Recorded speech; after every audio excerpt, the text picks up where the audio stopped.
এই big update, কলম্বিয়ার এক প্লেয়ার বলেছে মেসি বার্সেলোনার সেই আগের মেসি নাই। বার্সেলোনায় একসময় মেসি ৬-৭ জনকে কাটিয়ে একাই গোল দিতে পারত। এখন মেসি অনেকটাই কি অলস হয়ে গেছে, বয়স হয়ে গেছে।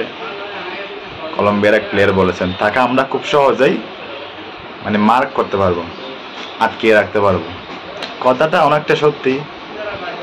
আগের মতো জোর মেসির মধ্যে তো সেতু এখন নাই। বার্সেলোনার মেসি, আগের সেই বার্সেলোনার মেসি আর এখনকার মেসির মধ্যে অনেকটাই তফাৎ। তবে যেভাবে তিনি বলেছেন সেভাবে কি মেসিকে আটকে রাখানো সম্ভব? কিছুতেই সম্ভব না। ম্যাচ শেষে তিনিও, প্লেয়ারটার নাম ঠিক মনে নাই, তিনিও হয়তো সেটা বুঝতে পারবেন। মেসিকে নিয়ে যেভাবে তিনি বলতেছেন এটা একটা মাইন্ড গেম আর কি, মাইন্ড গেম। কিন্তু কাজটা ঠিক তার চেয়েও অনেক বেশি কঠিন হবে ম্যাচের মধ্যে।